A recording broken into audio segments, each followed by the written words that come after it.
आपने artificial intelligence को refer और कोट किया है, हमारे लिए ज़्यादा ज़रूरी क्या है? इमोशनल इंटेलिजेंस ज़रूरी है या आर्टिफिशियल इंटेलिजेंस ज़रूरी है? इस मुल्क को एआई तो चाहिए, वो है रोजगार के लिए। ईआई जो है ना वो है इमोशनल इंटेलिजेंस। पाकिस्तानी कौम के अंदर जो डीएनए ना वो इमोशनैलिटी का है। ये पॉजिटिव भी है, नेगेटिव भी है। इसका सोल्यूशन आपकी नज़र में क्या है? आदमी उसको ना जानिएगा वो कैसा ही साहिब फहमो ज़का, जिसे ऐश में याद खुदा न रही, तैश में खौफ खुदा न रही, जिसने अपनी ऐश और तैश को कंट्रोल कर लिया, वो है असल में इंटेलेक्चुअल। अगर पाकिस्तान में अगर एक अदारा अगर अच्छा है, जिसको अच्छा अदारा कहते हैं पाकिस्तान आर्मी, ये नहीं है कि मेरा पुपी का बच्चा, ताई का बच्चा, इसको ISSB निकाल दो। मैं जो बड़ी सिफारिशें आती हैं, मेजर हसीब को कहते हैं यार इसको क्या करना है, वो कहता है इजाज़ भाई मैं जब आऊँगा ना इधर तो हम उसकी ग्रूमिंग कर दूँगा, लेकिन वहाँ मैं कुछ नहीं कर सकूँगा। आज का जो मॉडर्न जो इस वक्त दौर से गुजर रहे हैं वो क्या है? वो है खुद फरेबी का दौर। अपने सोशल मीडिया पे अपनी हर अच्छी चीज़ें लोग रिप्रेजेंट करते हैं, असल को छुपा लेते हैं। Real is rare, fake is everywhere. सबसे बड़ा इशू इस कौम का इस वक्त क्या है? एंगर, टॉलरेंस का ना होना। हमारे जो अदारे आपस में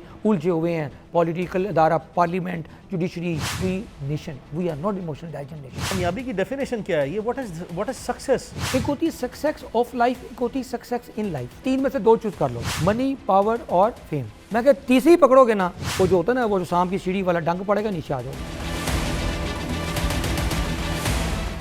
आपने आर्टिफिशियल इंटेलिजेंस को रेफर और कोट किया है। ये आर्टिफिशियल इंटेलिजेंस है, ये फ्यूचर के लिए कितना इंपॉर्टेंट है एंटरप्रेन्योर मॉडल में? और एक और चीज़ जो है AI के साथ EI, ये जो इमोशनल इंटेलिजेंस है, एक तो मुझे ये बताएं कि इमोशनल इंटेलिजेंस है क्या? बिकॉज बहुत से लोगों की शनासाई जो है वो आर्टिफिशियल इंटेलिजेंस से है। इन दोनों का डिफरेंस क्या है और हमारे लिए ज़्यादा ज़रूरी क्या है? इमोशनल इंटेलिजेंस ज़रूरी है या आर्टिफिशियल इंटेलिजेंस ज़रूरी है? बड़ा प्यारा AI के ऊपर मैं अपने बच्चों की बात दलील की बात कर रहा था। सर पाकिस्तान में इस वक्त जिस बच्चे के पास इंटरनेट है, लैपटॉप है और थोड़ा सा बेसिक अंडरस्टैंडिंग है, स्किल्स है, यूट्यूब, इसको मैं कहता हूँ आला हजरत यूट्यूब, सबसे बड़ा पीर है आजकल के यूट्यूब। वहाँ से जाकर 10 वीडियो देखें, सुने, एक उस्ताद रख लें मेंटोरशिप के लिए। CEO क्लब का एक मेरा कॉन्सेप्ट है, CEO एज अ मेंटोर। ठीक है, आपको भी मैं इन्वाइट करूँगा एज अ मेंटोर, आप आया करें। हम बच्चों को ना CEOs दे देते हैं कि यार इनकी मेंटोरिंग करें, इनको डायरेक्शन दें। तो AI के ऊपर जो बच्चा डेवलप कर रहा है, क्योंकि फ्यूचर आगे आने वाले में और लाखों जॉब्स ने रिडंडेंट हो जाना है, तो उसकी तैयारी से आज का दिन है शुरू कर। अब कमिंग बैक योर क्वेश्चन, बड़ा ही कीमती सवाल है कि AI और वर्सेस EI में क्या फ़र्क? तो सर जी, अगर being a psychologist and being a doctor of the mind, मैं आपको दिल से बात करूँगा, इस मुल्क को AI तो चाहिए, वो है रोज़गार के लिए। वो हमें रोज़गार है, ठीक है, जिसको हमें पैसे हमें चाहिए, हमें डॉलर चाहिए, बल्कि AI के थ्रू हम डॉलर्स कमाएंगे, PKR में नहीं, डॉलर्स में आएंगे। तो EI जो है ना वो है इमोशनल इंटेलिजेंस। वो क्या है? उसके अंदर जो 4 चीज़ें हैं जी। इमोशंस क्या होते हैं? ये बेसिकली इमोवर से लफ्ज़ निकला है, जिसका मतलब है स्टर करना। माइंड के अंदर थिंकिंग जो होती है, जब हम बहुत इमोशनल हो जाते हैं तो हम क्या करते हैं, हमारी जो लेफ्ट ब्रेन थिंकिंग है वो स्टॉप हो जाती है, हम राइट ब्रेन थिंकिंग से सोच रहे होते हैं। लेफ्ट ब्रेन थिंकिंग हमारी लॉजिकल होती है। आप एक लॉयर हैं तो आप लॉजिक बात करेंगे, जब भी गुफ्तगू, कोई इमोशनल बात अलाउड नहीं होता, भाई आप जज्बाती बात ना करें, फैक्ट्स लेके, एविडेंस, जिसे हम लॉ ऑफ एविडेंस कहते हैं। तो अब क्या होता है कि पाकिस्तानी कौम के अंदर जो DNA ना वो इमोशनैलिटी का है, सेंटिमेंटैलिटी का है। ये पॉजिटिव भी है, नेगेटिव भी है। पॉजिटिव इसलिए कि ये एनर्जी है आखिरी 10 ओवरों में स्कोर करती है, ये हमारे DNA में है। 10-40 ओवर तक हमें सोए होते हैं। क्रिकेट टीम हमारी बेसिकली एपिटोम है, एक हमारा रिफ्लेक्शन है कि यार 40 ओवर में कुछ नहीं करना, टिप टिप, और 10 ओवरों में यहाँ आ रही है पार। तो फिर हम वो रिकॉर्ड भी ब्रेक कर जाते हैं, या भी ब्रेक हो जाते हैं, या मेंटली स्ट्रॉन्ग हो जाते हैं, या स्ट्रॉन्गली मेंटल हो जाते हैं, या विक्टिम हो जाते हैं, या विक्टर हो जाते हैं। ये इमोशनल इंटेलिजेंस की वजह से। इसका पॉजिटिव भी है और नेगेटिव भी है कि हम इतने जज्बाती हैं। अगर अरशद नदीम 92.3 में जो जनाजा बैठता है तो हम ओलंपिक के सारे 100 साल के रिकॉर्ड ब्रेक कर दें। These are the reflections and examples of emotional intelligence कि साइड पॉजिटिव साइड पे ये रिकॉर्ड ब्रेकिंग या फिर ब्रेकअप। तो हम दोनों बीच में, हम तो एक्सट्रीमिस्ट हैं, या इधर होते हैं बीच में, मैना रबी वाला रास्ता नहीं आता हमें।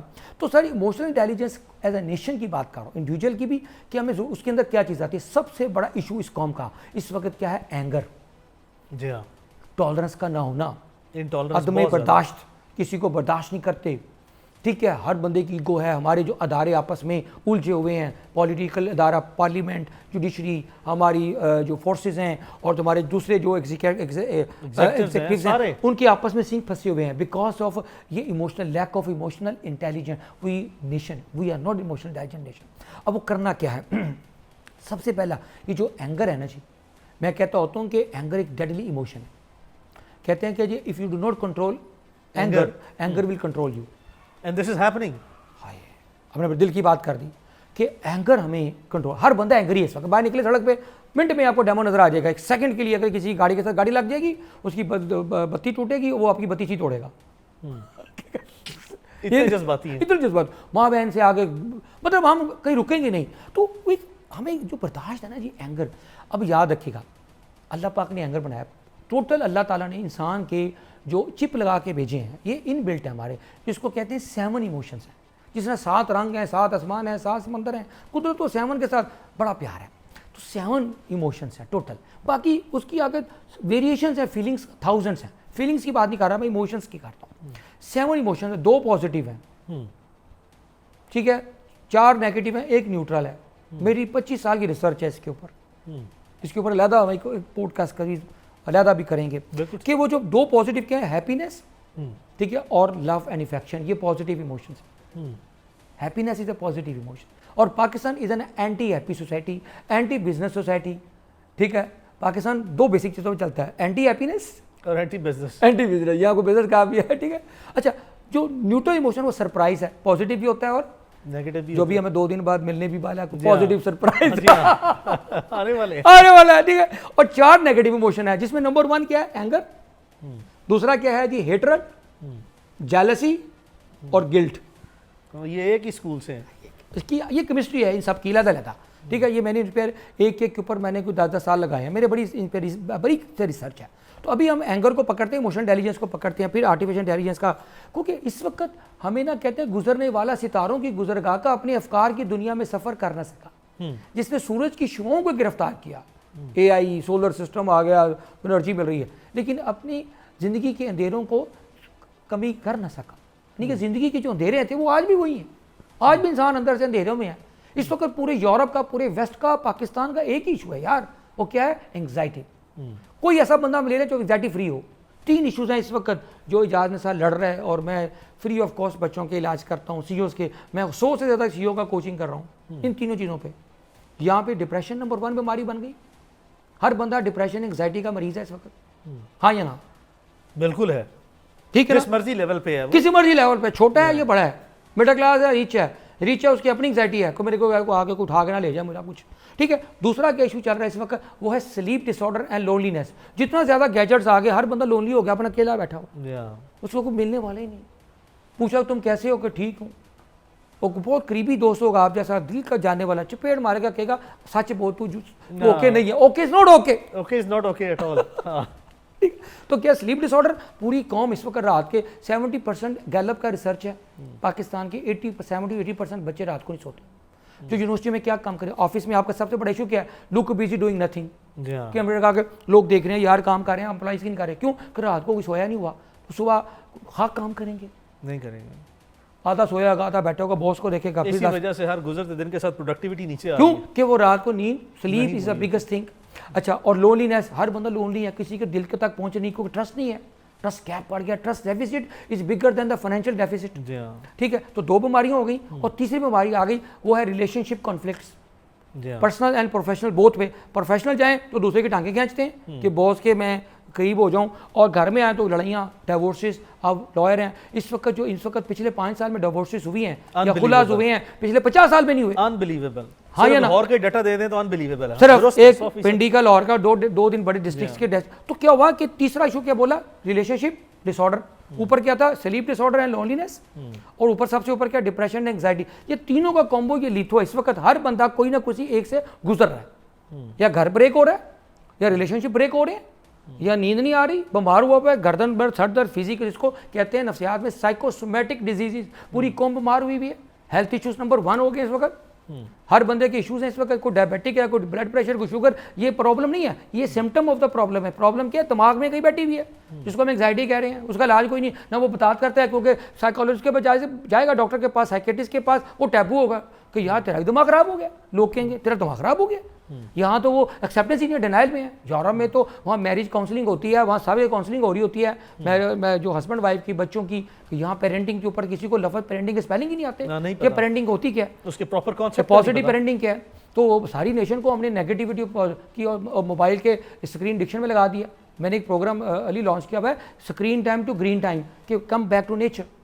अगर आपने मेंटली, अगर आपने जिसको माइंडफुलनेस कहते हैं, हमें माइंडफुलनेस खत्म हो गया, हमें कोई पास बैठा हो नहीं पता चलता कौन है गुजर रहा है, कोई ना कोई बड़ा तो चाचा फूफी मामी मामा दादा नानी आ जाते तो हम खड़े हो जाते थे अदब से। इतना ज्यादा हम वर्चुअल वर्ल्ड में जो है तो हम क्या करते थे, अदब में कोई बड़ा आ जाता था फैमिली का, खड़े अब क्या करते हैं, टूटी उतार के करते हैं आप कौन है, हाँ बिल्कुल पता नहीं उनको ये भी नहीं पता कि मेरे चाचा। माँ कहती चपेड़ लगाओगे तब कहेगा तेरा चाचा सका, क्या अच्छा अच्छा मुझे बड़े दिन हो गए देखा नहीं चाचा ना, और उठेगा भी नहीं। तो वो एक बेसिक आदाब ज़िंदगी जिसको हम सिविक्स कहते थे। अब पता छोटे तो हमें सिविक पढ़ाया करते स्कूलों में, अब नहीं पढ़ाते, सिविक सब्जेक्ट ही खत्म हो गया। कहते हैं जांच क्यों खत्म हो, मैं क्या बताता हूँ, क्योंकि सिविक से ज़्यादा हमारा प्रॉब्लम पता क्या है, सिविक सेंस खत्म हो गई है। अब सारे होंडा सिविक के पीछे पड़ गए, जी हाँ, तवज्जो उस तरफ चली गई। सारे होंडा सिविक मांगते हैं। सिविक सेंस को जिंदगी गुजारनी है तो सिविक सेंस चाहिए, होंडा सिविक नहीं चाहिए, ये बात की चीज़ें हैं। तो सर जी ये 3 चीज़ों का अलमिया है। इसके साथ जो चीज़ गुजारनी है, जो इमोशंस की बात की, तो वो जो एंगर है ना इस वक्त सबसे बड़ा इशू है। और आखिरी बात इमोशनल इंटेलिजेंस के ऊपर, कहते हैं कि एंगर इज़ नॉट बैड, क्योंकि अल्लाह ने निज़ाम बनाया, सिस्टम बनाया। Aggression is bad. एंगर क्या है, is a result of frustration. Anger क्या नतीजा है, फ्रस्ट्रेशन का डिफेंस मैकेनिज्म है, ठीक है। जबकि anger is not bad, anger एक नेचुरल इमोशन है, अल्लाह ने रखा है, उसकी कोई पॉजिटिव भी मैंने डायमेंशन बताई है, वो एक एनर्जी है, इसको कहते हैं बायोलॉजिकल एनर्जी। एंगर की असल डेफिनेशन आई है, ये एड्रेनल ग्लैंड्स हैं जो सिक्रीशन आती है ब्लड में, एकदम आपका रंग लाल हो जाता है, और वो गुस्से के अंदर आप बहुत वो काम कर लेते हैं जो आपने नॉर्मल हालत में नहीं कर पाते। वो एक सरदार जी ना, जैसे हमारा शायद अरशद नदीम था, एक सरदार जी ओलंपिक्स में टॉप, उसने रिकॉर्ड ब्रेक कर दिया मैराथन रेस में। तो सारे आए जर्नलिस्ट, सर आपकी सीक्रेट ऑफ सक्सेस क्या है, आपने रिकॉर्ड ब्रेक कर दिया। कहता भाड़ में जाए सीक्रेट ऑफ सक्सेस, मेरे पीछे कुत्ता किसने लगाया था। मैं इस वजह से वो जो फियर होता है, वो जो आपका ग्रीड होता है, या जो इमोशंस होते हैं, वो आपको ड्राइव करते हैं। जिंदगी में ग्रोथ आती ही इन्हीं चीज़ों से है, लेकिन अगर वो पॉजिटिव साइड पे हो जाए तो इंसान कहाँ पहुँच जाता है, रिकॉर्ड ब्रेक कर लेता है, नहीं तो ब्रेक हो जाता है। मैंने इतना विक्टिम हो जाता है या विक्टर हो जाता है, मेंटली स्ट्रॉन्ग हो जाता है या स्ट्रॉन्गली मेंटल हो जाता है, या होपलेस हो जाता है, एंडलेस होप होती है, या होपलेस एंड होती है। तो ये बताएं कि अब ये तो जो हमारी इमोशनल इंटेलिजेंस है या जो आर्टिफिशियल इंटेलिजेंस है, ये अब तो हमने ये जो हमारे इश्यूज हैं, अब मुझे बताएं कि इसका सोल्यूशन आपकी नज़र में क्या है, कोई how can we turn around the things, what is the hopefulness. बड़ी प्यारी बात की आपने, इसका बड़ा प्यारा क्या है? अच्छा तो मजे की बात है, ये इंसान क्योंकि इस प्लेनेट पे पिछले 4-5 हज़ार साल से, जिसे कहते हैं ना कि डॉक्यूमेंटेड हिस्ट्री से वी आर लिविंग विद ना, 5,000 साल पहले तो पता भी नहीं था कि हमारी डॉक्यूमेंटेड हिस्ट्री नहीं थी ऑन दिस प्लेनेट। तो बहादुर शाह जफर ने इसका इलाज बताया। गोल्डमैन ने पहली दफ़ा 1995 में किताब लिखी इमोशनल इंटेलिजेंस, और दुनिया की बेस्ट सेलर बन गई। वो अपना न्यूयॉर्क टाइम का बेस्ट राइटर था जिसने ये किताब लिखी, जो दुनिया की इस वक्त सबसे मशहूर सब्जेक्ट बन गया, emotional intelligence by Goldman, Daniel Goldman. अच्छा, ये 99 मेरे बाबे ने, इकबाल और गालिब ने, आज से कुछ 200 साल पहले गालिब ने और 100 साल पहले इकबाल ने इमोशनल इंटेलिजेंस को पहले बता दिया था। वो वहाँ पर उसका इलाज भी है मज़े का, ठीक है। ये गोल्डमैन ने नहीं लिखा, मैंने उसको लेटर लिखा कि या तुम अपनी नए एडिशन में इकबाल और गालिब को भी ऐड कर लो। गालिब ने कहा था, गालिब ने नहीं, बहादुर शाह जफर का, सॉरी आई अपोलोजाइज, कहता जी कि जफर आदमी उसको ना जानिएगा, आदमी उसको ना जानिएगा हो कैसा ही साहिब फहमो ज़का, फहम कहते हैं बड़ा इंटेलेक्चुअल हो, बड़ा ही वाइज हो, उसको इंसान ना समझना। जफर आदमी उसको ना जानिएगा हो कैसा ही साहिब फहमो ज़का, जिसे ऐश में याद खुदा न रही, जिसे खौफ में तो अपना, जिसमें ऐश में, जिसे तैश में खौफ खुदा न रही। ऐश और तैश, याद खुदा न रही और ऐश में तो, जिसने अपनी ऐश और तैश को कंट्रोल कर लिया, वो है असल में इंटेलेक्चुअल पर्सन। इकबाल ने कहा इसके ऊपर, लाजिम है दिल के पास रहे पासबाने अकल, लाजिम है दिल के पास रहे पासबाने अकल, लेकिन कभी कभी इसे तनहा भी छोड़ दे। हाय हाय, कि उसने एक्सेप्शन दी है, लेकिन उसने कहा जो अकल है वो सुपीरियर है। लाजिम है दिल के पास रहे, दिल मीन इमोशंस, हार्ट, अकल मीन आपकी इंटेलिजेंस, इमोशनल इंटेलिजेंस। आप सुन रहे हैं ना बात? ये नई नस्ल के बच्चों को पता ही नहीं कबाल इमोशनल इंटेलिजेंस पे क्या किया गया कि भाई अपने माइंड के ऊपर ना जितना मर्जी भी तुम बात कर लो, लेकिन अक्ल को अल्लाह ताला, अक्ल तो आपके चिरागे राह है, मंजिल नहीं है लेकिन चिरागे राह है, कि चिराग राह दिया कि आपको अल्लाह ताला ने फजीलत अशरफुल मखलूक़ात बनाया ही इस विजडम जो अक्ल की वजह से, इंटेलिजेंस और नॉलेज की वजह से। ये इल्म जो होता है कुरान पाक में बार बार आता है कि क्या अक्ल वाले और जो इल्म वाले और बगैर इल्म वाले बराबर हो सकते हैं? नो वे। तो अल्लाह ताला ने इल्म को ऊपर रखा है। तो ये जो इमोशंस हैं इसको कंट्रोल करना है, कैसे करना है? अब ये सुन लीजिए, इसके सबसे बड़ा इलाज दो हैं इमोशनल इंटेलिजेंस को बढ़ाने के लिए। Number 1, delay strategy. कहते हैं life is 10% what happens to you and 90% what do you do what happens to you. कि 10% जो होता है आपके पास है, अली कहाँ पैदा हुआ, जान सर कहाँ पैदा हुआ, टाटों पे हुआ, देहातों में हुआ, चक में हुआ, लेकिन 90% जब मेरे साथ आए तो मैंने कौन सी चॉइसेस पिक की? तो choices we make, the chances we take make reshape our destiny. तो जिंदगी में सबसे कीमती चीज़ क्या है? अली ये देखें, ये सर्कमस्टांसेस है, ये सिचुएशंस हैं, ये आप नहीं चेंज कर सकते, ठीक? और ये रिजल्ट है, ये भी आपके चेंज नहीं कर सकते। बीच में जो कहते हैं ये आपका रिस्पॉन्स है, या रिएक्ट है या रिस्पॉन्स है, ये आपकी चूज है। आपने कौन सा पिक किया? आपने रिस्पॉन्ड किया या रिएक्ट किया? अगर आप किसी नेगेटिव सिचुएशन में, अनडिजायरेबल सिचुएशन में रिएक्ट कर गए, उसका रिजल्ट बड़ा नेगेटिव होगा। 100%। हमने साइकोलॉजी में एक अपना कोड लखपत जेल में गए, एक R&D किया कि जो सजाए मौत के जो होते हैं कैदी 302 जिनको हैंगिंग होती है, हमने एक परमिशन लेकर उसका इंटरव्यू किया कि आपने गुस्से की हालत में अपने महल्ले में गोली मार दी थी एक लड़के को, हालांकि आप तो प्रोफेशनल कातिल भी नहीं थे, तो हमने उसका इंटरव्यू किया और वो रो रहा था, कहता है मेरे से गलती हो गई। क्यों? कि सिचुएशन ऐसी थी, ट्रिगरिंग सिचुएशन थी जो मेरे आउट ऑफ कंट्रोल हो जाती है। यही बात है सीखनी है पाकिस्तानी कौम को, बच्चों को, कि आपने चॉइसेस के ऊपर कैसे, इनलाइटेंड चॉइसेस कैसे यूज़ करनी है, लॉजिक कैसे यूज़ करनी है। और वो 10 सेकंड का डिले होता है जो डिसीजन मेकिंग में, वो 10 सेकंड आपने गुजारने होते हैं। डिलेड रिस्पांस अगर आपने दे दिया तो you can pass that situation. Yes, वो फिर आपने रिस्पॉन्ड करेंगे, रिएक्ट नहीं करेंगे। React is animal, response is human. कुत्ते को मारेंगे वो रिएक्ट करेगा, हम कुत्ता नहीं है, इंसान है।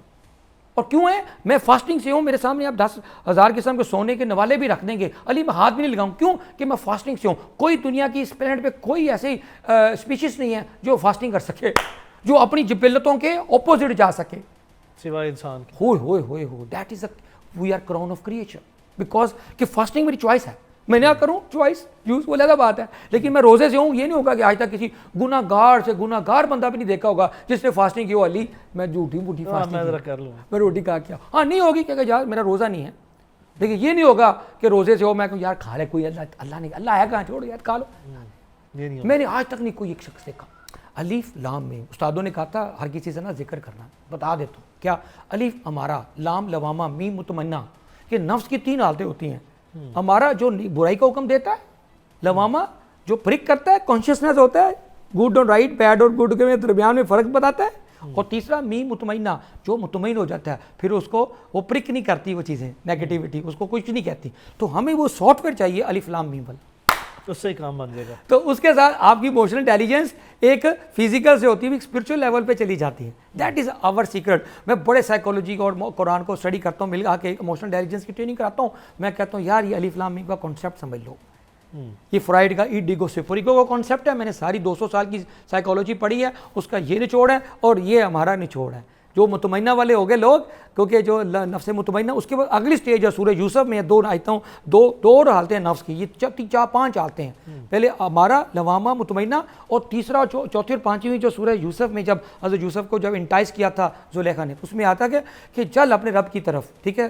ताकि वो कहते हैं कि नफ्स हमारा के लवामा मुतमइना के बाद 2 नफ्स होते हैं, जिसको कहते हैं कि नफ्स जो होता है ना कि जब आप उसकी ग्रेजुएट कर जाते हैं नेक्स्ट लेवल पे, वो हो जाता है कि जब आप के जो मन तुशुदी तू मनशुदी हो जाते हो, कि फिर आपको जो ना कि आप उस नफ्स की अगली स्टेज में चले जाते हो, जिसमें आप सुकून की भी एक अगला दर्जा है, जिसे कहते हैं कि फिर आपके पास जो ना वो कोई बुराई आपको तंग नहीं कर सकती। आप वो जो पैगंबरों के पास होता है वो सिर्फ वो अगली स्टेप हो जाता है, वो कुछ और ही दर्जा है, वो दर्जा है, वो 2 दर्जे अगली स्टेप्स हैं। तो ये वाला सॉफ्टवेयर इंसान के अंदर आज है, आज के इस दौर में भी, इस बेयकीनी और आज का जो दौर गुजर रहा है ना, जिसमें इकबाल ने बोला था कि सुन ए तहजीब हाजिर के गिरफ्तार, सुन ए तहजीब हाजिर के गिरफ्तार, गुलामी से भी बदतर है बेयकीनी। हम इस वक्त बेयकीनी के समंदर से गुजर रहे हैं। मुझे बताएं इजाज़ भाई, आपने ये इकबाल को इतना रेफ़र किया, आप इकबाल के स्टूडेंट भी हैं, मुझे ये बताएं कि आपने ये खुदी कैफ़े जो है ये इसका कॉन्सेप्ट क्या है? यार अली, ये अगेन ये इज़ अ रिच कॉन्सेप्ट। इस वक्त जो हालात चल रहे हैं ना पाकिस्तान के, आज के दौर में अगर इजाज़ पूछे, ये मैनेजमेंट भी हो गई, गवर्नेंस भी हो गई। गवर्नेंस के कुछ 3-4 बेसिक प्रिंसिपल्स वो मैंने अभी आपको बताने हैं। उसके बाद जो कल्मिनेशन पॉइंट है ना आज की इस पाकिस्तान की इस हालत में, जो हमें चाहिए नई नस्ल को, हमारे बड़ों को, हमारे पॉलिटिशियंस को, हमारे फोर्सेस को, ठीक है, वो ये 5 बेसिक प्रिंसिपल्स हैं जो गवर्नेंस के। उसके बाद फिर वो खुद ही की तरफ ग्रेजुएट करेंगे। पहला प्रिंसिपल है जी, वो है जी हमारी जिसको कल्चर कहते हैं, क्योंकि मैं चेंज मैनेजमेंट का स्टूडेंट रहा हूँ बड़े साल। तो कहते हैं कोई भी चेंज आनी होती ना किसी सोसाइटी के अंदर, चाहे वो नबी पाक सल्लल्लाहु अलैहि वसल्लम का मॉडल हो, चाहे वो पीटर ड्रकर का मॉडल हो, चाहे किसी कामयाब जो 5 मुल्कों ने पिछले 20 सालों में ग्रो किया है, टर्की ने, मलेशिया ने, यूएई ने, तो वो मॉडल हो। उसमें 5 चीज़ें। पहली वो कल्चर का नाम है। चेंज किताब से फलसफा लेकर चेंज नहीं आती सोसाइटी में, सोशल चेंज 5 चीज़ों से आएगी। नंबर 1 उस पहला है मेरिट कल्चर।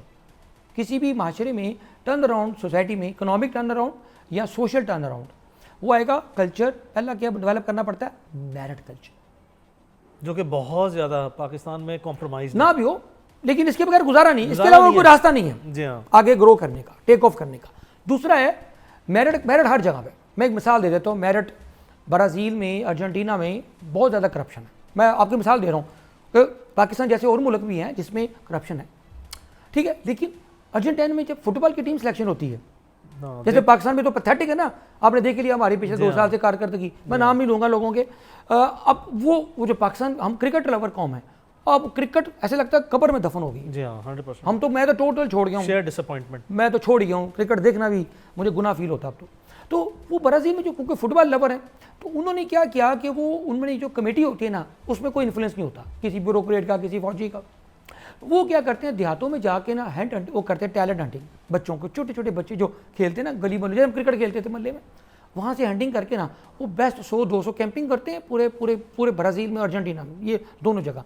वहाँ जाके बच्चे पकड़ते हैं। अकेडमी बनी होती हैं जो ऑफिशियल होती है अकेडमी, जो ये उनके सरकार के अलावा चलती हैं, जो उन्होंने इंडिपेंडेंट बॉडीज़ बनाई होती है ना, वो अकेडमी में बच्चों को रखते हैं। सर 5 से 10 साल बच्चों को ट्रेनिंग देते हैं, पढ़ाते भी हैं, रोटी भी उनकी, खाना भी, माँ बाप को भी मिलाते हैं। माँ बाप को, कुछ गरीब बच्चों को माँ बाप को उनको फाइनेंशियल सपोर्ट भी करता है वो उनका जो अदारा होता है। फुटबॉल को जो उनकी लीग्स होती हैं, वहाँ पे कंपटीशन होते हैं छोटे छोटे शहरों में, छोटे छोटे काउंटी जैसे खेलते हैं। तो वो बच्चे ग्रो करते करते फिर कोई मैराडोना बनता है, फिर रोनाल्डो बनता है, फिर वो बंदे बनते हैं जो दुनिया जिनको देखे वो मतलब सुपरस्टार, ग्लोबल आइकॉन्स। वो कहाँ से आते हैं? वो नर्सरी बनाती है यार, वो कंपनी लगा के उनको ग्रो करके फिर वो पाकिस्तान में खुद अपनी मदद आपके तहत वो धक्के टेढ़े टुड्डे खा के कोई अर्शद नदीम बन जाता है। बाद में सारे नाम लेने के लिए फूलों के हाथ डाल के जी हमने इसको सरपरस्ती की थी, हालांकि उस बेचारे से पूछो, कहता कोई हाथ नहीं लगाता था मुझे, ठीक है। तो वो जो होता ना, अर्शद नदीम रुल रहे हैं गलियों में इस वक्त। मेरा मुल्क में एक नहीं 1000 अर्शद नदीम है यार, 1 लाख अर्शद नदीम है, लेकिन उनको कोई हैंड होल्डिंग करने, कोई ग्रूम करने वाला नहीं है, नहीं कोई आता। ट्रेन करने तो वाला सर वो मेरिट कल्चर देखो, मेरिट अप्लाई किया एक जगह पे तो फुटबॉल क्या बन गया, सुपर स्टार बन जाते हैं एक जगह पे। Sir this is what I am saying. तो मेरिट अगर कहीं भी रखेंगे ना तो वहाँ से फिर सुपर स्टार निकलते हैं, क्योंकि पाकिस्तान में एक अलमिया है, वो टैलेंट का ग्रेवयार्ड है पाकिस्तान। कहते हैं टैलेंट बड़ा है, लेकिन मैं कहता हूँ पूरा जुमला बोलो कि टैलेंट है, लेकिन टैलेंट का ग्रेवयार्ड भी है। ये जो बाकी थोड़े बहुत बेचारे डॉक्टर जिधर बन के अपनी मदद आपके तहत, कोई अर्शद नदीम बन के बाहर चला गया तो वो लेता है, वो थोड़ी सी दाने हैं चंद, ठीक है। दूसरी चीज़ मेरिट कल्चर, उसके बाद आ जाता है अकाउंटेबिलिटी कल्चर, तीसरा आ जाता है परफॉर्मेंस कल्चर, चौथा आ जाता है रिस्पॉन्सिबिलिटी कल्चर, और 5वां आ जाता है एम्पावरमेंट कल्चर, और लास्ट में जो रियल जो गवर्नेंस है वो आ जाता है इक्वल अपॉर्चुनिटी कल्चर, कि मैं गरीब और अमीर के बच्चे एक ही जगह पे खड़े हों, पता चले टैलेंट कहाँ है इसमें। तो वो जो 7 पॉइंट्स मैंने बताए, ये गवर्नेंस के बेसिक फंडामेंटल्स हैं। कोई भी कौम ने जो पिछले 25 सालों में ग्रो किया, वियतनाम हो, कोरिया हो, जापान हो, चाइना हो, इंडिया हो, मलेशिया हो, टर्की हो, यूएई हो, ये मैंने 10 मुल्क बताए ना जी, इन 10 मुल्कों ने जो ग्रो किया इकोनॉमिकली, नेक्स्ट लेवल पे चले गए हैं, वो सिर्फ और सिर्फ इन 7 प्रिंसिपल को फॉलो करके गए। इसके अलावा कोई सीढ़ी ऐसी नहीं है यार, कोई मैजिक सीढ़ी नहीं है, कोई फूंक नहीं है, कोई ऊपर से मजीगा ने नहीं उतरना, कोई आगे एक वन मैन शो नहीं है। ये 7 प्रिंसिपल का नाम है कि चाहे वो टीम की सूरत में आ जाए, दारों की सूरत में आ गए, अप्लाई करवा दें सिर्फ इन प्रिंसिपल्स को, मेरिट से लेकर इक्वल अपॉर्चुनिटी के जो मैंने 7 fundamental principles of turn around of Pakistan economy and country बताए हैं। ये मैंने PwCA का ब्रिटिश गोरे का अदारा है, पीटर वाटर हाउस नहीं है जो प्राइस वाटर हाउस, वो इंडिया से एक गोरा आया था, उसने वो इंडिया का पोस्टेड था, तो वो पाकिस्तान में आया था। मैं जब नई सिविल सर्विस की ट्रेनिंग कर रहा था, ही वॉज माई टीचर। उसने 2 दिन का, उन्होंने किसी ने हायर किया था, उन्होंने हमें 2 दिन ट्रेनिंग कराई थी चेंज मैनेजमेंट पे। उसने कहा था ये 7 प्रिंसिपल याद रखना। ये 25-30 साल पुरानी बात है, मेरे सीने के साथ चपक गई, भले आज मैंने आपके साथ शेयर किया और मैं हर जगह शेयर करता हूँ कि ज़िंदगी के अंदर, अपनी ज़िंदगी हो या मुल्क की हो, ये 7 प्रिंसिपल घर में अप्लाई करो, मुल्क में करो, किसी इदारे में करो, लॉज में करो, जुडिशरी में करो, तो दुनिया के अंदर जैसे पाकिस्तान आर्मी, मैं छोटा सा बताता हूँ, मेरा छोटा है उधर अपना सिलेक्शन सेंटर में आर्मी के साइकोमेट्रिक उसने PhD किया है। सर वो क्या होता है कि अगर पाकिस्तान में अगर एक अदारा अगर अच्छा है, जिसको अच्छा अदारा कहते हैं, Pakistan army, Pakistan air force, Pakistan navy, मैं उनको ट्रेनिंग भी कराने जाता हूँ, तो उसकी क्या सब सीक्रेट ऑफ सक्सेस है? सिर्फ हायरिंग। क्या बोला? मेरिट वाली, मेरिटोरियस हायरिंग। ये नहीं है कि मेरा पुपी का बच्चा, ताई का बच्चा, इसको ISS भी निकाल दो। मुझे बड़ी सिफारिशें आती हैं, मैं मेजर हसीब को कहता हूँ यार इसको क्या करना है, वो कहता है इजाज़ भाई मैं जब आऊँगा ना इधर लाहौर में आऊँगा तो मैं उसकी ग्रूमिंग कर दूंगा, उसको ट्रेनिंग कर दूंगा, बेटा ये डूज हैं, ये डोंट्स हैं, ये किताबें पढ़ो, ये चीज़ें करो, लेकिन वहाँ मैं कुछ नहीं कर सकूँगा। क्यों कि मेरे को एक SOP होता है, मैंने लिखना होता है, अगर कोई सिफारिश करेगा उसका नाम लिखूंगा। ये मेरा एक कॉन्फिडेंशियल कॉन्ट्रैक्ट है कि अली भाई मेरा पुप्पी का बत्तर आ रहा है, इसको जरा फेवर कर देना यार, इसकी पासिंग, क्योंकि ISS भी पुलिस रात होती है, ठीक है, तो वो कहता है कि मुझे लिखना पड़ता है उसका नाम सिफारिश वाले का कि रिजल्ट कराई है, वो उसके नेगेटिव जाती है, इसलिए लोग सिफारिश नहीं कराते वहाँ। क्यों? ये SOPs है। तो फिर एक सही बच्चा, और इसी की वजह से ये दायरे बचे। और पता है अगर कोई गलती से कोई गलत हायरिंग हो जाए, नेगेटिव हायरिंग हो जाए, तो अगले 5 से 10 साल अगर कोई बच्चा गलत काम करता है तो उसकी रिपोर्ट निकाल के उसके साइकोलॉजिस्ट के कमेंट्स देखे जाते हैं, किसने गलत रिपोर्टिंग की है। होए नहीं कि वो पीछे नहीं छोड़ती। सर रिसेशन जब आया था ना 2008 में, पता ना इकोनॉमिक वर्ल्ड में मेल्टडाउन हुआ था इकोनॉमिक, तो अमेरिका में जो सबसे सारी आधी से 80% एयरलाइन डिफॉल्ट कर गई थी, और कुछ थी 2-4 एयरलाइन उन्होंने रिकॉर्ड प्रॉफिट कमा लिया। पता क्या हुआ था? जब उसका R&D किया गया कि यार रिसर्च केस स्टडी है, वो देखो उसने रिकॉर्ड प्रॉफिट कमाया और इतनी 80% एयरलाइन डिफॉल्ट कर गई, क्या वजह हुई? तो रिसर्चर ने जब किसी मैकेंजी वालों ने रिसर्च की तो पता चला कि सर जिन्होंने रिकॉर्ड किया था, प्रॉफिट कमाया था, जो फेल होगी, फ़र्क क्या था, उनकी हायरिंग के ऊपर कोई कॉम्प्रोमाइज़ नहीं था। मेरिट, वो हायरिंग पे कॉम्प्रोमाइज़ नहीं था, जिसकी वजह से उनकी सक्सेस आ गई, और जिन्होंने कॉम्प्रोमाइज़ किया था वही उनकी प्रोडक्टिविटी पे क्वेश्चन मार्क आ गया और वो नीचे बैठ गए। सर जी मैंने कोई 25-30 साल पहले जब इकबाल से आशना याद की तो 8वीं जमात में टीचर ने एक शेर लिखा, इस शेर ने मेरी ज़िंदगी बदल दी। क्या था? दिले बीना भी कर खुदा से तलब, दिले बीना भी कर खुदा से तलब, आंख का नूर दिल का नूर नहीं। मैंने कहा सर ये क्या होता है? फिर उसने सुनाया, हज़ारों साल नरगिस अपनी बेनूरी पे रोती। हमारे 8वीं जमात में मास्टर गुलाम रसूल होते थे, हमें इकबाल पढ़ाते थे। आजकल इकबाल नहीं है, पढ़ाने वाले नहीं हैं। मैं किसी भी बड़े बीकन हाउस सिटी स्कूल, बड़े बड़े सोकाल रूट्स, इन स्कूलों में जाता हूँ, मुझे बुलाते हैं फैकल्टी डेवलपमेंट के लिए, जहाँ आप पब्लिक स्पीकिंग के लिए आ जाएँ। मैं सबसे पहले उनको दरों दीवार देखता हूँ।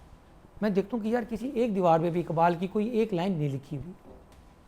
मैंने कहा इकबाल शायर नहीं था यार, नगमा कुजा व मन कुजा, साजो सुहन बहाना ईस्ट, ये फारसी में था। 70% इकबाल का कलाम पर्शियन में है। सुबह कतार मी कुशम नाकाए बेजुमाम राह, इकबाल की मिशन स्टेटमेंट है ये, इकबाल की मिशन स्टेटमेंट, ये लाइन है ये। क्या मतलब है इसका? कि इकबाल कहते हैं मुझे पहली बात है कि मुझे शायर ना लिखो, ना शायर बोलो, I am not a poet. उन्होंने खुद ही स्टेटेड इन दिस लाइन, नगमा कुजा गीत, कहाँ मन कुजा, कहाँ मैं हूँ, साजो सुहन बहाने, ये शायरी शूरी सिर्फ ज़िंदगी गुजारने का एक बहाना है और जस्ट एक मोड ऑफ एक्सप्रेशन है। अब असली बात दूसरी लाइन में की, क्या कि सुए कतार मी कुशम, कि मैं कतार में खींच रहा हूँ। सुए कतार मी कुशम, नाका कहते हैं ऊँट को, कि मैं ऊँटों को खींच रहा हूँ। बेजुमाम राह, कि जो अपनी मुहार नकील होती ना, वो तोड़कर रेगिस्तानों में गुम हो गए हैं, जो अपनी डायरेक्शन लेस हो गए हैं, उनको मैं खींच कर एक डायरेक्शन दे रहा हूँ, एक सिम्बत दे रहा हूँ, एक मंजिल दे रहा हूँ, एक विजन दे रहा हूँ, ताकि वो अपनी मंजिल तक पहुँच जाए। ये है असल में फ़िलासफ़ी इकबाल की, खुदी की। और खुदी का कॉन्सेप्ट क्या है ये सुन लीजिए। और आज का जो मॉडर्न जो इस वक्त दौर से गुजर रहे हैं वो क्या है, वो है खुद फरेबी का दौर। खुद फरेबी, हाय हाय। उस खुद फरेबी के 3 मंजिलें हैं। खुद फरेबी जो इंसान खुद डिसेप्शन जो करता है, अपने आप से झूठ बोलता है, अपने सोशल मीडिया पे अपनी हर अच्छी चीज़ें लोग रिप्रेजेंट करते हैं, असल को छुपा लेते हैं। Real is rare, fake is everywhere. Absolutely, ये खुद फरेबी है, वन ऑफ द डिलेमास है। क्या real is rare, fake is everywhere. तो क्या मतलब है, इसका नाम दूसरा क्या रखा हुआ है मैंने, खुद फरेबी। खुद फरेबी, खुद फरेबी का अगली मंजिल क्या होती है, दुनिया फरेबी। जो बंदा पहले खुद झूठ बोलता है, चोर को भी साइकोलॉजी स्टडी कर लें तो क्रिमिनल साइकोलॉजी आपने पढ़ा है कि जो चोर होता है वो पहले अपने आप को उसने कन्विंस करना होता है कि मैंने चोरी करनी, वरना करोड़ पे भी पड़ो मेरे जैसा बंदा है, क्योंकि मैंने अपने आप को कन्विंस कर लिया ढाल है तो फिर मैं ढाल लूंगा। अगर पहले तो मुझे अपनी जंग लड़नी पड़ेगी ना कि यार कोई नहीं देख रहा यार। तो खुद फरेबी का सफ़र शुरू हो जाए जब कौमों में, दारों में, इंसानों में, तो कहाँ से मंजिल आती है, अगली दुनिया फरेबी। दुनिया फरेबी से होता हुआ इंसान कहाँ जाता है, खुदा फरेबी। And that is a disaster, that is a end. Iqbal का जो खुदी है ये कॉन्सेप्ट, ये उसके ऑपोजिट है। ये खुद फरेबी के सफ़र को कन्वर्ट करता है खुद शनासी की तरफ। खुदी क्या है, खुद शनासी का दूसरा नाम है। खुद शनासी क्या है कि अपने आप को पहचान लो। जिसने अपने नफ्स को पहचान लिया, अपने आप को रब नफ्स हक, ठीक है, और उसने अपने रब को पहचान लिया, ठीक है। तो ये हज़रत अली करमुल्लाह वजह भी फरमाते हैं, कुरान पाक की आयत भी है कि जिसने अपने नफ्स को पहचाना उसने अपने रब को पहचाना। तो अपने नफ्स को पहचानना मतलब है खुद शनासी। कि आपको अपना स्वॉट एनालिसिस डेली करना होता है कि मेरी स्ट्रेंथ्स, वीकनेसेस, थ्रेट्स, अपॉर्चुनिटीज़ क्या हैं। उसके बाद ये सफ़र शुरू होकर आगे चलता है, खुद शनासी से आगे चलता है, इसको कहते हैं दुनिया शनासी, और फिर आगे एंड पे आता है खुदा शनासी। तो खुद फरेबी से खुद शनासी के सफ़र को कहते हैं खुदी। मैंने उस दिन नईमुर मान साहब आए कल मेरे परसों मैनेजमेंट हाउस में, मैंने कहा सर एक शेर आप इकबाल के लिए, कहता मुझे लिख दो, मैंने अपनी अगली स्पीच में सुनाना है। मैंने कहा जी सोहबत पीर मौलाना रूम जो थे ना, इकबाल के उस्ताद थे, रूहानी उस्ताद थे। तो उन्होंने कहा कि सोहबत पीर रोम से मुझ पे हुआ ये राज फाश।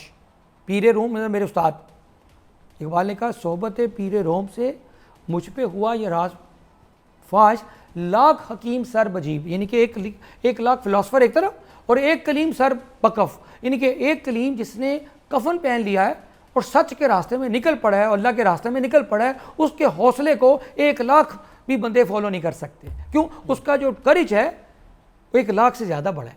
1 लाख बुज़दिल लोग हैं लेकिन वो साहब अमल के आगे साहब इल्म पीछे रह जाते हैं। 1 लाख साहब इल्म भी हैं अगर, वो भी एक सर बकफ का मुकाबला नहीं कर सकते। ये राज की बात मुझे उसने बताई रूमी। तो आज भी अगर कोई एक सर बकफ हो जाए तो लाख जो ड्राइंग रूम फिलोसफर बैठे होते हैं वो उसको कैच नहीं कर सकते। ये है इकबाल का फ़लसफ़ा खुदी का दूसरा पॉइंट, जुरत। पहला क्या था? इश्क। दूसरा क्या है?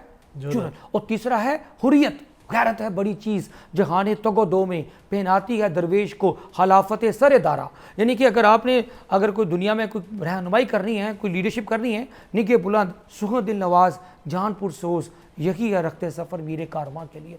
कि 3 चीज़ें दुनिया का सारा लिटरेचर एक तरफ, ये इकबाल के 3 है जो कॉम्पिटेंस लेवल उन्होंने बताया वो एक तरफ। तो इकबाल ने ये तीसरी चीज़ है हुर्रियत, तो जुर्रत, ठीक है। और चौथी चीज़ है वह इस्तगना। इस्तगना क्या होती है? फ़कीरी। इकबाल के अंदर सारा फ़क्र है कि वो फ़कीरी जो होती है वो नहीं जो गदागरी है, वो तो भीख मांगना है। वो जो फ़कीरी है, जो फ़कीर होता है उसके तो कहते हैं कि सबसे बड़ी फ़कीरी होती है कि आप लोगों के लिए बेज़रर हो जाएं, आपकी उम्मीदें लोगों से ख़त्म हो जाएं, आपकी सिर्फ उम्मीद सिर्फ अल्लाह के सिवा किसी के साथ ना हो। एक सजदा जिसे तू घरा समझता है 1000 सजदों से देता है आदमी को निजात को। मतलब जो छोटे छोटे सजदे तू करता है ग्रेड 18, 19, 20, 22 में कि और जी मेरा काम करा दो कर दो, कहते हैं ये तो शिरक है। तो ये इकबाल के 4 डिमेंशन इकट्ठा करें, इसको अमालगमेट करें, इसको कॉन्सनट्रेट करें, इसको फोकस करें, फोर्टिफाई करें, तो क्या बनता है? लफ्ज़ खुदी बनता है। और खुदी की जो पर्सोनिफिकेशन है उसका नाम है कायद आज़म। तो Quaid Azam was the personification, the living personification of the concept of खुदी। तो ये आज के इस कौम के इस बच्चों को, इस पॉलिटिशियंस को ये 4 चीज़ें दे दें। इश्क नबी दें, अगर उन्होंने आज भी अपना किबला दुरुस्त करना है, अल्लाह का अभी भी ना मायूस नहीं है, अल्लाह के रास्ते खुले हुए हैं, क्योंकि मायूसी गुनाह है। डॉक्टर इसरार कहा करते थे कि ला तकना तुम रहमतिल्लाह, अल्लाह की रहमत से मायूस नहीं होना। और इसका तर्जमा और तरह करते थे। हमारा ये तर्जमा है, कहते हैं कि अल्लाह की रहमत से ना सिर्फ अल्लाह वाले मायूस होते हैं बल्कि मायूसी फैलाते भी नहीं हैं। हम तो सारा दिन ठेका लिया हुआ मायूसियाँ फैलाने का। जो मायूसी फैलाए वो स्कॉलर हो ही नहीं सकता, वो इल्म वाला, वो तो बिलीवर हो ही नहीं सकता, इकबाल कहते हैं और डॉक्टर सिराज साहब ने कहा था। तो मैंने तो एक अपना एक ज़िंदगी का उड़ना बिछोना बना लिया कि यार इजाज़ ना मायूस होना है ना मायूसी फैलानी है, और ये चार चीज़ें जिसके पास आ जाएँ उसके लिए कायनात का जो कायनात बहुत बड़ा हिजाब है। जाहिल के लिए ये हिजाब है और आलम के लिए ये ओपन किताब है। मुमताज़ मुफ्ती कहा करता था कि हकीकत मानूसियत के पर्दों में छुपी होती है। तो अगर आपको वो मानूसियत के पर्दे, क्योंकि जो रियल चीज़ें होती हैं वो इनविजिबल होती है, और लेकिन जिसके पास वो आँख आ जाए, वही आँख कि मेरा कहते हैं हज़ारों साल नरगिस अपनी बेनूरी पे रोती है, बड़ी मुश्किल से होता है चमन में दीदा वर पैदा। वो बेनूरी क्या होती है? वो नरगिस का फूल होता है जिसकी जो आँख उस नरगिस की तरह होती है ना, जिसकी आँख की तशबीह होती है। कहते हैं कि ये वाली जो जिसकी नज़र पैदा होती है ना, नज़र, सर ये वो असल चीज़ चाहिए जो वो 100 साल 1000 साल आगे देख सके। तो आज भी अगर दुनिया में अगर कामयाब कौम देखनी है, कितने तहम्मुल से जंग लड़ रहे हैं इस वक्त। आपको पता है कि जंग सारी ईरान की है इस वक्त, कोई और उंगली भी नहीं लगा रहे इस जंग में, पता ना, सारे ठंडे होकर बैठे हुए हैं। गजा में हिजबुल्लाह की जो जंग चल रही है वो ईरानी लड़, क्योंकि उन्होंने इतनी डेवलपमेंट कर ली है बगैर अमेरिका की इमदाद के। उन्होंने, मैं उनके मिनिस्टर ऑफ इकोनॉमी से मिला पिछले महीने, उन्होंने अपनी जो प्रोग्रेस बताई है बस रियली वो अपना बचा के रखे हुए, डायरेक्ट वॉर नहीं कर रहे, वो उन्होंने स्ट्रेटजी के तहत उन्हें लंबी वॉर खेलनी है ताकि वो करेंगे। तो एक कौम है जो खड़ी है सर पूरी दुनिया की एक तरफ, ये एक कौम एक तरफ खड़ी है जो इस वक्त डिफेंड कर रही है पूरे आलम इस्लाम को, वो ईरानी है। उनकी सेंस ऑफ जो खुदी है वो बहुत हाई है सर। उन्होंने भूखें काटी हैं 40 साल से, पाबंदियाँ काटी हैं, ना उनके पास दवाई थी ना रोटी थी, उन्होंने दवाइयाँ रोटियाँ मिसाइल हर चीज़ बना ली उन्होंने, अब उस लेवल पे आ गए हैं वो। इसी तरह जर्मन देखें, इस वक्त पूरी जर्मन में रिसेशन चल रहा है इकोनॉमिक, एक ही कौम है जिसकी इकोनॉमी इस वक्त सबसे स्ट्रॉन्ग है, जर्मन। तो सर जी बिकॉज उसके पीछे याद रखिए, बिजनेस के पीछे हमेशा क्या होता है, किसी भी जो सियासियात है ना या समाजियात के पीछे क्या होती है, अखलाकियात, और अखलाकियात के जो पीछे जो बेस होती है वो रूहानियात होती है।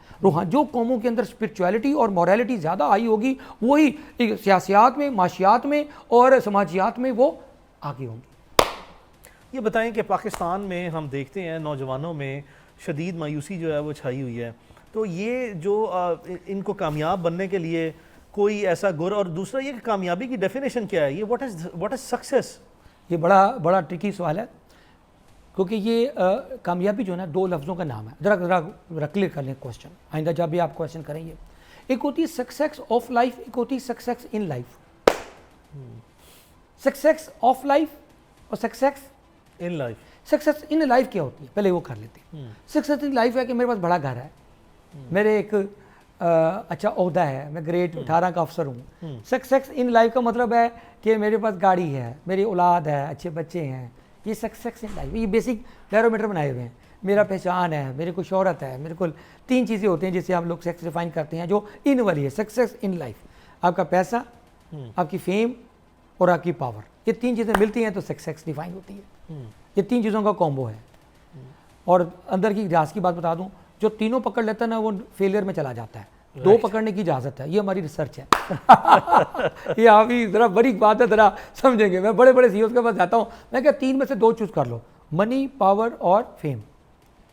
तीनों के पीछे भागोगे ना, क्योंकि नेचुरल होती है, एक आ जाए मनी आ जाए तो पावर चाहिए, पावर और मनी आ गए तो फेम चाहिए, अगर फेम है तो पैसा चाहिए, और फेम और पैसा आ गया तो फिर पावर भी चाहिए। मैं क्या तीसरी पकड़ोगे ना तो फिर वो जो होता है ना, वो जो शाम की सीढ़ी वाला डंक पड़ेगा, नीचे आ जाओ। तो 2 पकड़ लो बस, तीनों में से 2 चूज़ कर लो, ये एक बहुत बड़ा राज है। तो सक्सेस इन लाइफ चलो हो गया। 3 चीज़ों का नाम है जी, क्या जी, दुनिया की दारी की लैंग्वेज में पैसा एक स्टेप है, शोहरत, और तीसरा क्या जी, पावर। ठीक है। अब आ जाए सक्सेस ऑफ लाइफ, कि सक्सेस इन लाइफ के लोगों को जिनको हम कामयाब कहते हैं, might be success of life में वो नाकाम हो। मतलब उसका ब्रेकअप हो गया, उसका बच्चा कोई हो गया, स्पेशल चाइल्ड हो गया, मतलब वो एक इमोरल तरीके से उसने वेल्थ, मनी और ये तीनों चीज़ें इकट्ठी कर ली, उसका कॉन्शियस उसको एंग्जाइटी में रखा हुआ है, और वो अगर डिप्रेशन की गोलियां खाता, रात को भी गोलियां खा के सोता है। दुनियादारी में तो बहुत बड़ा सक्सेसफुल है, लेकिन सक्सेस ऑफ लाइफ में नाकाम है। आखिरत की तैयारी नहीं की, नमाज से इग्नोर्ड है, सोशल अपने हकूक़ अल्लाह से या हकूक़ लिबास से टोटली इग्नोरेंट है। तो वो उसके पास वो वाला सक्सेस ऑफ लाइफ, वो होलिस्टिक पिक्चर ऑफ लाइफ है। ये वाली क्या है, materialistic part of the life है। और ये दोनों का जो कॉम्बो है इन और of, that is ultimate success of life. ये बताएं नौजवानों के लिए आपका क्या पैगाम है? पाकिस्तान में तो इतनी बड़ी पॉपुलेशन है, आई मीन नौजवानों की, और नौजवान जो है वो देखें आज हमारा पूरे मुल्क के नौजवान मायूस बैठे हैं, क्या उनके लिए लास्ट मैसेज दें कोई? सर जी आखिर में बड़ा प्यारा ये छोटा सा है कि जवाब है कि पाकिस्तान, मैंने बोला था लैंड ऑफ अपॉर्चुनिटी। सर अगर किसी बच्चे के पास दो चीज़ें हैं, लैपटॉप, इंटरनेट, अगर वो कह रहा है मेरे पास कोई अपॉर्चुनिटी, उसको जूतियाँ मारे। All he needs is a laptop और एन इंटरनेट। आज के उस बच्चे के पास, जिसके पास ये टाइम देखने का है फिल्में, नेट, 6 महीने के लिए डिसअपियर हो जाए, बस ये मेरा मैसेज है। 6 महीने तक डिसअपियर हो जाए, अपने सोसाइटी से, माँ बाप से कट जाए, इजाज़ निसार के पास आ जाए, अखुवत वालों के पास, मैं उसे डिपॉजिट करवा दूंगा 6 महीने के लिए। पैसे नहीं है, मैं उसकी बात कर रहा हूँ, चलो, और ठीक है 6 महीने के लिए डिसअपियर हो जाए और 3 स्किल डेवलप कर लें। जिसके पास कोई तलीम नहीं, मैं उसकी बात नहीं कर रहा कि PhD करो, FA करो, वो सारा बकवास। कोविड के बाद, डिजिटल रेवोल्यूशन, जो डिजिटलाइजेशन के बाद अब तलीमें इरेलीवेंट हो गई, जो डिग्री जिसे सो कॉल्ड डिग्री कहते हैं, वो सिर्फ तलीमी अखराजात की रसीदें हैं बस। इसके अलावा अब उसकी कोई, मेरे पास कोई बच्चा आएगा, मैं देखूंगा भी नहीं कि किस यूनिवर्सिटी कॉलेज से पढ़ा है, मैं देखूंगा तुम्हें ये काम आता है, तुम्हें एडिटिंग आती है, तुम्हें अंग्रेजी आती है, तुम्हें लिखना आता है, तुम्हें बोलना आता है। तो मैंने कहा तुमने 8 साल 10 साल 20 साल पढ़ के क्या हासिल किया? तो 3 स्किल्स आती है। नंबर 1 स्किल उसे जो चाहिए, ठीक है जी, उसे चाहिए इस वक्त स्पीकिंग स्किल्स चाहिए, उसे बोलना आना चाहिए, बोल के लाभ आज़ाद हैं तेरे। उसके पास आज के बच्चों को प्रेजेंटेशन स्किल्स, कम्युनिकेशन स्किल्स, ना उसको रीडिंग आती है, ना राइटिंग आती है, ना लिसनिंग आती है। मैं किसी बच्चे का इम्तिहान ले लूँगा, CV लेके तू मेरे पास आया, ये CV 2 सादा कागज़ पकड़, अगले 5 मिनट में ये CV तुम अपनी चंद जुमलों में अपनी जॉब एप्लीकेशन लिख के मुझे दे दे। तू MA अंग्रेजी है, MB है, मुझे इससे कोई गरज नहीं, सिर्फ ये तेरा छोटा सा लिटमस टेस्ट है 5 मिनट का। सिर्फ कागज़ पकड़, 5 लाइनें लिख दे 5 मिनटों में कि I am applying for the job. खुदा की कसम 99% अपनी जॉब एप्लीकेशन नहीं लिख सकते यार, नहीं लिख सकते, ये बड़े अनफॉर्चुनेट किस्म। तो पहला क्या स्किल है जी? Communication skill. दूसरा क्या बोला मैंने? डिजिटल स्किल्स, कि उसको बेसिक्स आनी चाहिए, उसको डिज़ाइन आना चाहिए, यानी कि उसको ग्राफिक 4 महीने 3 महीने में स्किल आ जाता है, एडिटिंग का स्किल आ जाता है। फाइवर पे, ऑनलाइन पे, फिजिकली, हर कंपनी को इस वक्त डिजिटल का बच्चा चाहिए। दुकानदार है, उसकी सेल नहीं हो रही, उसको कहता है यार, एक बच्चा जाता है यार मेरे पास स्किल है और कुछ नहीं है उसके पास, पैसा नहीं है, नथिंग है, कहता है यार तेरे डोनट बिक रहे हैं ना तो मैं अगर तेरे 10 बिकते हैं रोज़ के, मैं तेरे 100 बेच सकता हूँ। दुकानदार तो कहेगा यार बेचो यार, मुझे तो पता ही नहीं है। वो क्या करेगा? उसकी पिक्चर लेगा, उसका पेज बना देगा, उसकी वेबसाइट बना देगा, उसके बाद उसकी थोड़ी सी वीडियो शूट करके उसकी प्राइसिंग करके लगा देगा, उस विसिनिटी में AI के थ्रू उसको बता देगा कि मेरे पास डोनट है जी इधर दुकान में, ऑनलाइन करें, fresh home delivery free plus करके पूरा पैकेज बना के उसको ना जनाब जी वो दे देगा। और वहाँ के लोग को हड्डराम कौम है, उन्होंने क्लिक करके डोनट घर मंगवा लेने, उसके $10 से $100 की डोनट। ये एक छोटी एग्जाम्पल है।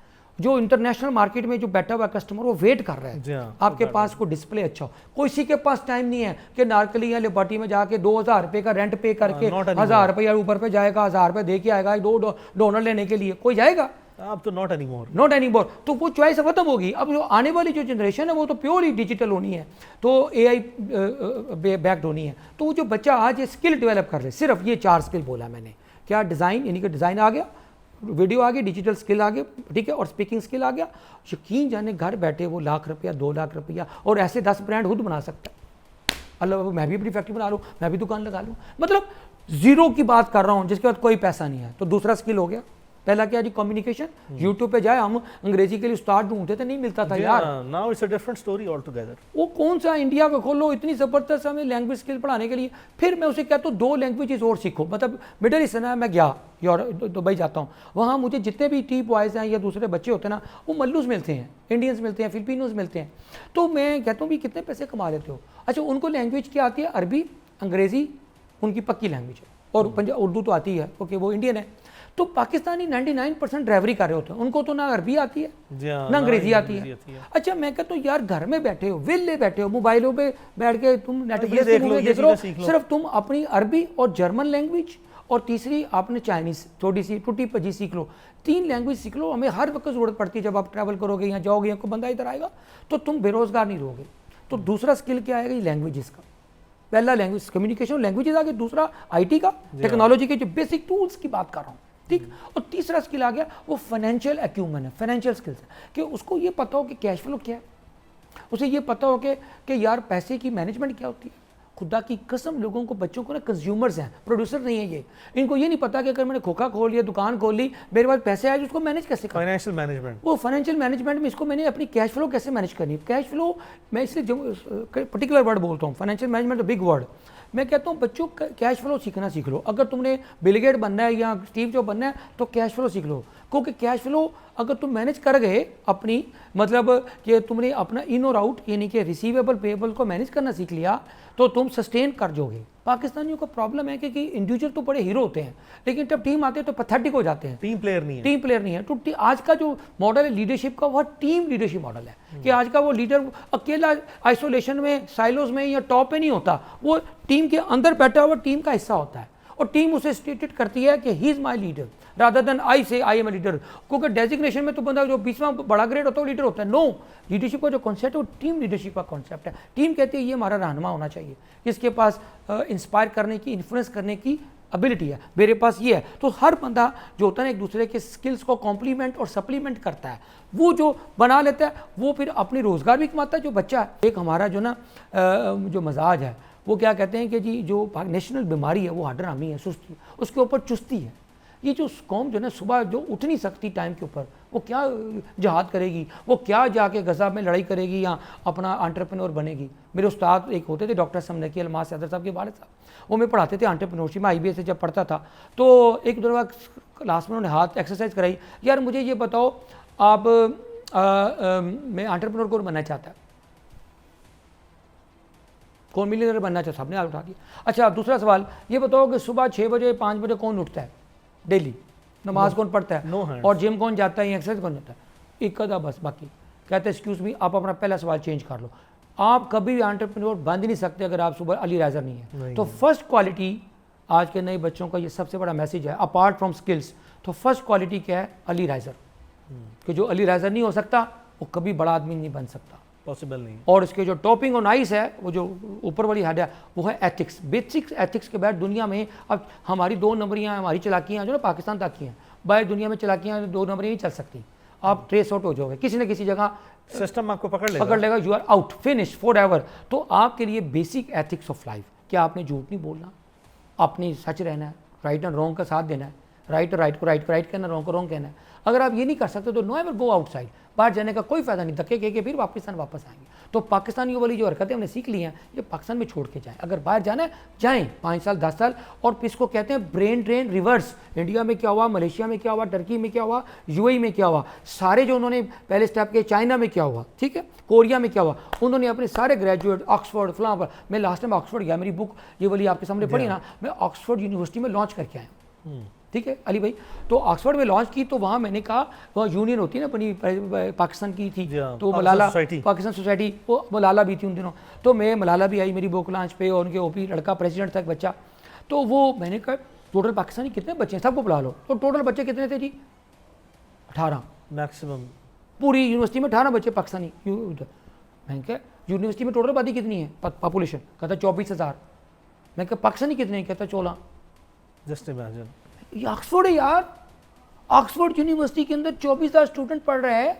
हम कहाँ जाते हैं, वहाँ के जो प्राइवेट ट्यूशन सेंटर नहीं होते, छोटे छोटे 2 नंबर जाली किस्म के सर्टिफिकेट, लंदन गया हुआ बच्चा, इधर हर लाहौर के अंदर ना पूरे कैंट में सारे बच्चे लंदन पढ़ रहे हैं। मैं क्या लंदन कभी गए हो, कहता नहीं, मैं तो उन्हें डिग्री उधर से होती है रूट्स में, ये फलां ABC यूनिवर्सिटी है, सिटी स्कूल वाले LGS हमें कराते हैं लंदन। मैं कहूँ तो बेच रहे हैं वो, यू आर कंज्यूमर, और तुम्हें तो पागल बना रहे हैं, बेवकूफ़ बना रहे हैं। लंदन पढ़ना, जाकर लंदन की किसी एक कैटेगरी यूनिवर्सिटी में पढ़ो, कभी जाली एजुकेशन हासिल कभी ना करना, ज़िंदगी का ये सूल है ये।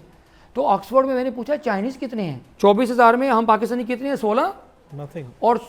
और मैंने पूछा चाइनीज स्टूडेंट्स की तादाद कितनी है, और कहते हैं 24,000 में से 16,000 चाइनीज। अमेजिंग। मतलब 50-60% पॉपुलेशन किसकी है, डोमिनेंट पॉपुलेशन। और कहते हैं मजे की बात है 99% नहीं 100% ये वापस आते हैं, और पाकिस्तानी जो पढ़ने चला जाए वो वापस ही नहीं आते। तो एक क्या हुआ ज़मीन आसमान का कि फर्क है। वो जो लोग पैसा खर्च करके आते हैं, ऑक्सफोर्ड उनसे चल रही है, चाइना के बच्चों से पूरा एजुकेशन सिस्टम उनका चल रहा है। तो मैं ये देखा कि यार वहाँ जाके तालीम हासिल करके और यहाँ सीख कर डॉक्टर बन के, इंजीनियर बन के, इसको कहते हैं ब्रेन ड्रेन रिवर्स। जैसे इंडिया में आईटी का पूरा उन्होंने पूरा एक शहर बना लिया, सिलिकॉन वैली बना ली। वो क्या हुआ, ब्रेन ड्रेन रिवर्स हुआ। क्यों हुआ कि जब उन्होंने गवर्नेंस के प्रिंसिपल लगाए, अपनी सिस्टम ठीक किया, और सारा जो परिंदे उड़ के गए थे इंडिया से वो वापस आ गए। तो ब्रेन ड्रेन रिवर्स, जब वापस एक बड़ा डॉक्टर, बड़ा इंजीनियर, बड़ा सॉफ्टवेयर वाला, AI वाला वापस आता है, तो फिर अपने जैसे 2000 बच्चे डेवलप कर देता है। यार ये है secret of success of growth of जो इमर्जिंग इकोनॉमी, चाहे वो इंडिया हो, चाइना हो, चाहे कोरिया हो, जापान हो या मलेशिया हो।